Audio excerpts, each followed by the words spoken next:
नोरमा group, जो सोचता है वो करता है। आपके अपने सपनों का आशियाना। नमस्कार, मैं हूं सागर कुमार। भारत लाइव देख रहे हैं आप।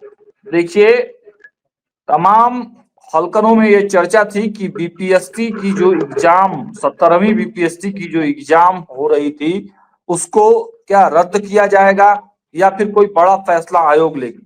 बीपीएससी आयोग ने अभी अभी प्रेस कॉन्फ्रेंस करके यह बताया है कि पूरी बीपीएससी की परीक्षा तो नहीं, लेकिन बापू परीक्षा परिषद में जो हंगामा हुआ था, जो समस्याएं हुई थी छात्रों को, तो केवल बापू परीक्षा परिसर के एग्जाम को कैंसिल किया जाता है। लेकिन इससे ठीक पहले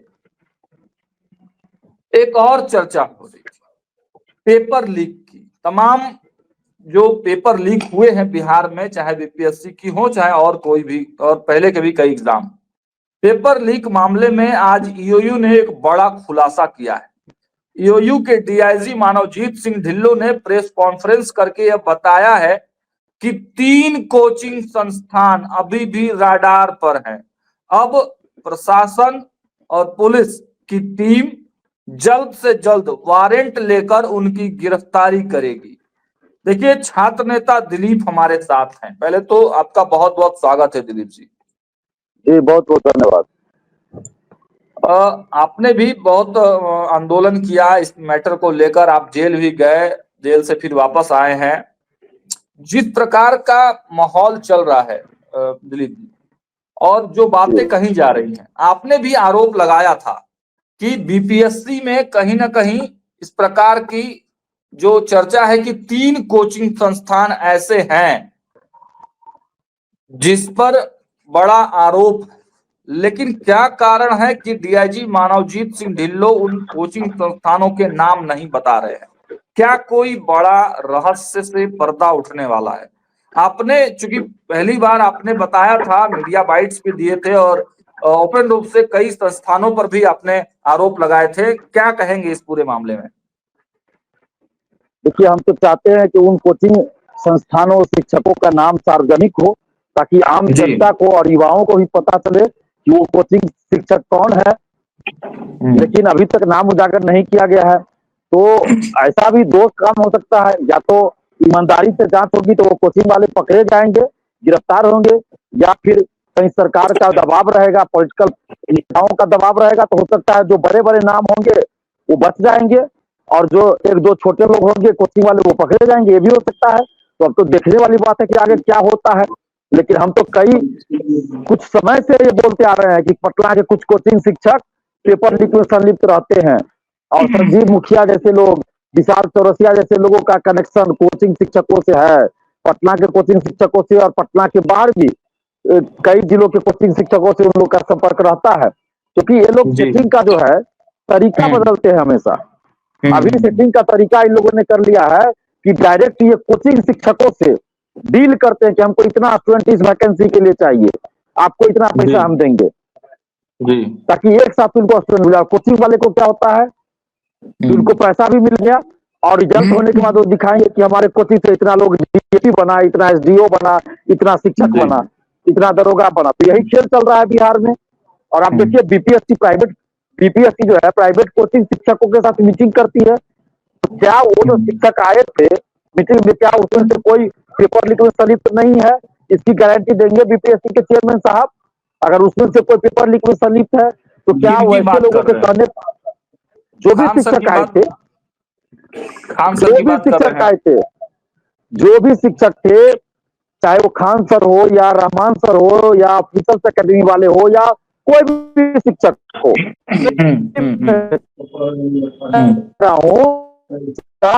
एक जांच बैठाया जाए कि बीपीएससी के द्वारा किन किन शिक्षकों को 30 अक्टूबर को जो मीटिंग हुई थी, तो उस मीटिंग के लिए किन किन शिक्षकों को आमंत्रित किया गया था ऑफिशियल लेटर के द्वारा। ये बात सामने आनी चाहिए और बीपीएससी के चेयरमैन साहब को इसका जवाब देना चाहिए किन किन शिक्षकों को आपने उस मीटिंग में आमंत्रित किया था। ये बात सार्वजनिक होना चाहिए ना, किन शिक्षकों को आपने लेटर भेजा था। और लेकिन देखिए, जो भी हुआ, फाइनली जो आंदोलन था दिलीप जी, आपने भी आंदोलन को लीड किया, उन लोगों ने भी लीड किया, लेकिन फाइनली नॉर्मलाइजेशन पर बीपीएससी मान तो गई ना, अब तो वो साफ साफ कह रहे हैं कि नॉर्मलाइजेशन नहीं होगी। देखिए, नॉर्मलाइजेशन बीपीएससी ने इसमें क्या किया, बहुत बड़ा गेम चल रहा था इसमें। कुछ कोचिंग शिक्षक, 2-3 कोचिंग शिक्षकों के साथ बीपीएससी की एक सीक्रेट प्लान चल रही थी, गुप्त प्लान था कि अच्छा। चुपके से नॉर्मलाइजेशन लागू करना है, चुपके से अच्छा। नॉर्मलाइजेशन लागू करना है। और इसीलिए अच्छा। 15 नवंबर को जो मीटिंग होने वाली थी, अभ्यर्थियों के साथ मीटिंग क्यों नहीं हुई 15 नवंबर को? बीपीएससी इसका जवाब अच्छा। देना। कोचिंग शिक्षकों, प्राइवेट कोचिंग शिक्षकों के साथ आप मीटिंग करते हैं, अभ्यर्थियों के साथ 15 नवंबर को मीटिंग करना था तो मीटिंग नहीं किए। अगर आपको मीटिंग करनी थी तो पटना यूनिवर्सिटी के प्रोफेसर के साथ मीटिंग करते, दिल्ली यूनिवर्सिटी के प्रोफेसर के साथ मीटिंग करते, यूपीएससी के रिटायर्ड चेयरमैन मेंबर के साथ मीटिंग करते। ये प्राइवेट कोचिंग शिक्षक जो बीपीएससी का सिलेबस जिसको नहीं पता है, कुछ शिक्षक उसमें ऐसे थे जो नॉर्मलाइजेशन का समर्थन कर रहे थे, उनको बीपीएससी का सिलेबस नहीं पता है, और वैसे लोग बीपीएससी का मतलब प्रक्रिया में बदलाव के लिए सजेशन देंगे। ये कितने शर्म की बात है। वही लोग आके सवाल आप उठा रहे हैं। जी बिल्कुल, हम तो कह रहे हैं लाइव डिबेट में बैठा दीजिए, बीपीएससी का पूरा सिलेबस बता दे वैसे शिक्षक जिन्होंने नॉर्मलाइजेशन का समर्थन किया। 10 से कम सेट में क्वेश्चन दीजिए, नॉर्मलाइजेशन लागू कीजिए। खान सर ने ऐसा कहा था। ये तो बीपीएससी के सेक्रेटरी ने खुद कहा है एक चैनल पे कि खान सर ने कहा था कि 10 से कम सेट में क्वेश्चन दीजिए, नॉर्मलाइजेशन लागू कीजिए। और वही रंगा सियार खान सर नॉर्मलाइजेशन के विरोध में आंदोलन में आते हैं। तो आप समझिए रंगा सियार बहुरूपिया इसको कहना उचित है या नहीं है? जब आप नॉर्मलाइजेशन का समर्थन बीपीएससी ऑफिस के अंदर किए, तो जब विरोध में आंदोलन हम लोग कर रहे हैं तो उसमें क्यों आए खान सर और गिरफ्तारी का झूठा नौटंकी किए? पटना पुलिस ने वीडियो जारी करके कहा कि कोई उनको गिरफ्तार नहीं किया गया, न थाना बुलाया गया। वो खुद थाना में आए थे और स्टूडेंट्स को गुमराह करने के लिए वो थाना गए थे। कुछ देर थाना में बैठ के और बाहर चले गए, अपने रूम चले गए, अपने आवास फ्लैट चले गए। और अगले दिन जब पटना पुलिस ने वीडियो जारी किया कि इनको गिरफ्तार नहीं किया गया, नहीं बुलाया गया थाने में, ये खुद आए थे, तो जाके हॉस्पिटल में भर्ती हो जाते हैं। और आईसीयू में कोई भर्ती आएगा, उसको कोई पानी पिलाता है, कोई जूस लेके जाता है, कोई जूस पिलाता है, फोटोबाजी होता है, मीडियाबाजी होता है। और अब देखिए एक वीडियो है मेरे पास जिसमें कर्मियों को कि आप लोग ले जाए रहे हैं, यहाँ से आवाज कट रही है, आवाज कट रही है आपकी दिलीप जी, आवाज कट रही है, रिपीट करिएगा, आवाज कट रही है आपकी। गर्दनीबाग थाना के एक पुलिसकर्मी कह रहे हैं, उसी समय जब खान सर थाना में बैठे हुए थे तो पुलिसकर्मियों को बोल रहे हैं कि आप लोग यहाँ से चले जाइए। खान सर बोल रहे हैं कि आप लोग यहाँ से चले जाइए, गर्दनीबाग धरना स्थल चल जाइए। मतलब खान सर गर्दनीबाग थाना को चला रहे हैं, खान सर आदेश देंगे। ये क्या चल रहा है बिहार में, आप बताइए। कि मीडिया कर्मी वहां से चले जाए तो खान सर जो है अकेले जो है उधर चले जाए, गिरफ्तार। वही हुआ, मीडिया कर्मियों को वहां से हटा दिया गया। बाद में फर्जी न्यूज चलवाया जा रहा है सब जगह कि खान सर गिरफ्तार। बड़ा आरोप लगा रहे हैं दिलीप जी, बड़ा आरोप लगा रहे हैं। खान सर बड़े शिक्षक हैं, बड़े बिहार ही नहीं बल्कि देश स्तर पर उनकी पहचान है। डर नहीं लगता आपको? बड़े शिक्षक, डरने की क्या, मेरा तो यूट्यूब चैनल लोग खत्म करवा दिए हैं, डरने की क्या बात है।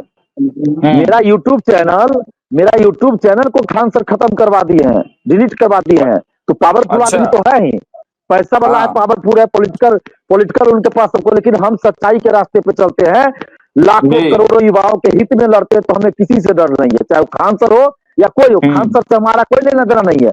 खान सर कोचिंग चलाते हैं, हम छात्र नेता है, हमारा उनका कोई लेना देना ही नहीं है, ना ही कोई कंपटीशन की भावना। लेकिन चूंकि वो स्टूडेंट्स को गुमराह कर रहे हैं, स्टूडेंट्स के खिलाफ तो उनका नाम लेना पड़ा है, नहीं तो और कोई बात नहीं है। मीटिंग नहीं होती है, आप चेयरमैन से मिलते हैं, उसके बाद 15 नवंबर को मीटिंग नहीं होती है।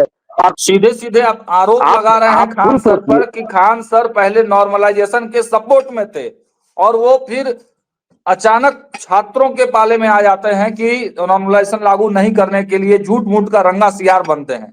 आप ये बातें कह रहे हैं? बिल्कुल हम कह रहे हैं। बीपीएससी के सचिव ने भी कहा है कि खान सर जो है नॉर्मलाइजेशन का समर्थन किए थे मीटिंग में। वहां जो मीटिंग के बाद शिक्षक लोग जो निकले थे उन लोगों ने भी कहा कि खान सर ने समर्थन किया। तो ये तो हम नहीं बोल रहे हैं ना, ये तो जो वीडियो आया शिक्षक गणों का, सचिव ने भी कहा है बीपीएससी के, तो वही बात हम बोल रहे हैं। लेकिन वो आंदोलन में जी जी। लेकिन दिलीप जी, खान सर ने कल भी एक बयान दिया है, वो कह रहे हैं कि देखिए इस बार भी नॉर्मलाइजेशन लागू नहीं होने दिया है और अगले बार भी नॉर्मलाइजेशन नहीं लागू होने देंगे। मुख्यमंत्री नीतीश कुमार से भी हम बात करेंगे। वो तो मुख्यमंत्री वो नीतीश तो कुमार तक छात्रों की बात पहुंचाने की बात कर रहे हैं। वो तो हर चीज में कहेंगे कि नीतीश कुमार जी तक बात पहुंचाएंगे, बस स्टूडेंट को गुमराह करने की बात है। 67वीं बीपीएससी में नॉर्मलाइजेशन परसेंटाइल लाया गया था, हम लोगों ने आंदोलन किया, वापस करना पड़ा बीपीएससी को। उस समय कहाँ थे खान सर, कहाँ थे उस समय खान सर? और इस बार भी हम लोग आंदोलन किए। आंदोलन का आह्वान किसने किया?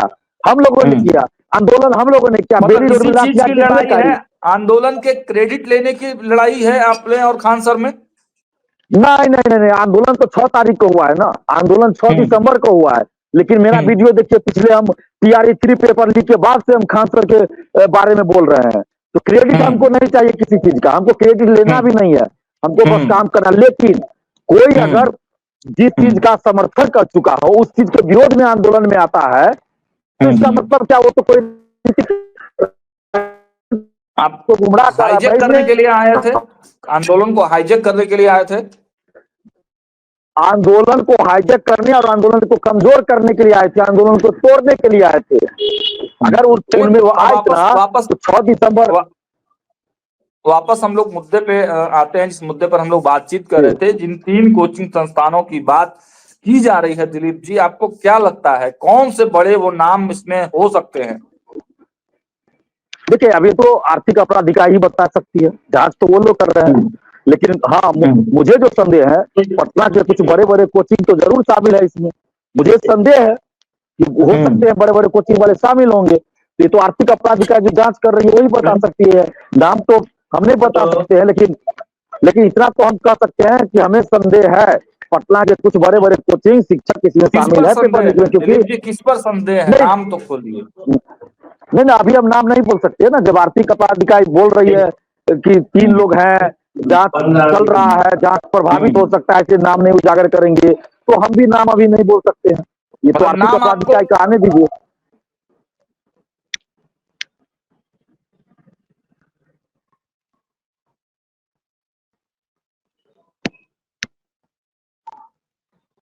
आवाज नहीं आ रही आपकी? जी जी आवाज नहीं आ रही थी जी, नेटवर्क का थोड़ा इशू है। मतलब नाम आपको पता है दिलीप जी? नाम संदेह जिस पर है उसके नाम? संदेह होना, मैं कह रहा हूं संदेह है, जो एक्टिविटी है उसके आधार पे हम बोल रहे हैं। और आज तक जो भी हमने कहा है वो सही साबित हुआ है। तो हम उम्मीद करते हैं आगे भी ये सही साबित होगा, क्योंकि आर्थिक अपराध इकाई ने भी कहा है कि 3 कोचिंग शिक्षक है संलिप्त पेपर लीक में। भरोसा है चल रही है और ईओयू पे भरोसा है। देखिए, ईओयू पे पूरा भरोसा है, लेकिन राजनीतिक हस्तक्षेप नहीं होना चाहिए, सरकार का हस्तक्षेप नहीं होना चाहिए। स्वतंत्र रूप से आर्थिक अपराध इकाई को काम करने दिया जाए, तो आर्थिक अपराध इकाई 24 घंटे के अंदर बड़े बड़े कोचिंग माफिया, शिक्षा माफिया को जेल में बंद कर सकती है। लेकिन राजनीतिक षड्यंत्र न हो, राजनीतिक हस्तक्षेप न हो, मतलब आपको लगता है कि जो माफिया है वो सत्ता का कहीं ना कहीं संरक्षण प्राप्त है उन्हें? वो तो साफ दिख रहा है ना कि पॉलिटिकल पार्टी, सत्ता ही नहीं, पॉलिटिकल पार्टी कह लीजिए, पॉलिटिकल पार्टी का उनको जी मुखिया टिकट जन स्वराज में शायद ज्वाइन की है, तो सबको दिख रहा है। तो राजनीतिक संरक्षण तो मिल रहा है ना, ये तो सबको दिख रहा है। विशाल चौरसिया का देख लीजिए, किस किस नेता के साथ संबंध है, तो राजनीतिक संरक्षण मिल रहा है। किस किस बड़े बड़े कोचिंग शिक्षकों के साथ संबंध है। विशाल चौरसिया जो अभी जेल में बंद है, TRE 3 पेपर लीक में, सिपाही भर्ती पेपर लीक में। तो ये सब तो जब तक सरकार ईमानदारी से काम नहीं करेगी। एक अंतिम कमेंट दिलीप जी हम चाहेंगे, जो अभी जो बापू परीक्षा परिसर में जो कुछ हुआ, पूरा विवाद हुआ, हंगामा हुआ, हालांकि उसमें परीक्षा को पूरी तरह से रद्द नहीं किया गया है, केवल बापू परीक्षा परिसर के एग्जाम को रद्द किया गया है। कैसे देखते हैं इस पूरे मामले को? देखिए, ये बिल्कुल जांच का विषय है कि आखिर राजधानी पटना में जो बीपीएससी ऑफिस से ज्यादा दूरी पर भी नहीं सेंटर है, वहां कैसे क्वेश्चन कम पड़ गया? वहां कैसे क्वेश्चन कम पड़ गया? एक एग्जाम शुरू होने के 1 घंटा तक क्वेश्चन नहीं मिला बहुत सारे अभ्यर्थियों को। ये तो जांच का विषय है। क्या इसके नहीं, पीछे कोई खेल था? आयोग के चेयरमैन ने कहा है कि हंगामा होने की वजह से जब छात्र थोड़ा उग्र हो गए और उसके वजह से अव्यवस्था हो गई, इसलिए क्वेश्चन नहीं मिल पाया कुछ लोगों को। नहीं नहीं नहीं नहीं, वो हंगामा क्यों हुआ? क्वेश्चन नहीं मिला 12:35 तक, 12:45 तक क्वेश्चन नहीं वो कह मिला रहे थे बहुत कुछ अभ्यर्थियों उपद्रवी को। शामिल हो गए थे। चेयरमैन ने कहा कि कुछ उपद्रवी परीक्षा अभ्यर्थियों के रूप में शामिल हो चुके थे। अब ये तो कहेंगे ही ना, ये तो नॉर्मलाइजेशन के बारे में बोल रहे थे, ये अफवाह फैलाया जा रहा है, तो फिर नोटिस क्यों जारी किए कि नॉर्मलाइजेशन लागू नहीं करेंगे? ये तो चेयरमैन तो अभी के जो है वो दुनिया के सबसे ज्ञानी व्यक्ति हैं, सबसे दुनिया के सबसे संत व्यक्ति है, साधु है। इन पे तो भ्रष्टाचार का कोई आरोप ही नहीं लगा है। जरा आपने गिरेबान में झांक के देखे चेयरमैन साहब कि इनके भ्रष्टाचार का क्या क्या आरोप लगा हुआ है, और ऐसे भी बोलते हैं किसी को उपद्रवी। प्रशासन का आपकी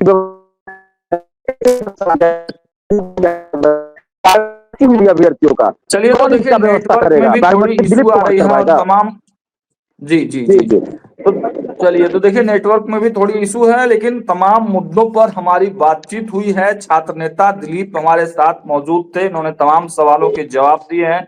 और देखिए, ये बड़ा सवाल है कि आखिर जब नाम पता है ईओयू को, ईओयू जांच कर चुका है और स्पष्ट रूप से बता चुका है कि 3 कोचिंग सेंटर, 2 से 3 कोचिंग सेंटर ऐसे हैं बिहार के जो कि पेपर लीक मामले में उनका हाथ है। अब क्यों, कब तक उनको बचा के रखने का प्लान है, कब तक उन्हें गिरफ्तार करने का प्लान है, वारंट जारी करने का प्लान है, सब चीजों पर सवाल बना हुआ है। लेकिन सब कोई चुप्पी साधे हुए है। लगातार हम आपको अपडेट दे रहे हैं, बीपीएससी चेयरमैन की तरफ से क्या कुछ बयान आ रहा है और क्या कुछ ईओयू कह रहा है। लेकिन सबसे बड़ा सवाल यही है कि आखिर वो 3 कोचिंग सेंटर कौन है, वो 3 कोचिंग माफिया कौन है जो लाखों लाखों छात्रों के भविष्य के साथ खिलवाड़ कर रहे हैं। हम हमेशा आपको लगातार अपडेट दे रहे हैं। देखते रहिए भारत लाइव। बहुत बहुत धन्यवाद। है वो सबने है माना। ई होम्स पैनोरामा में हो आपका भी आशियाना।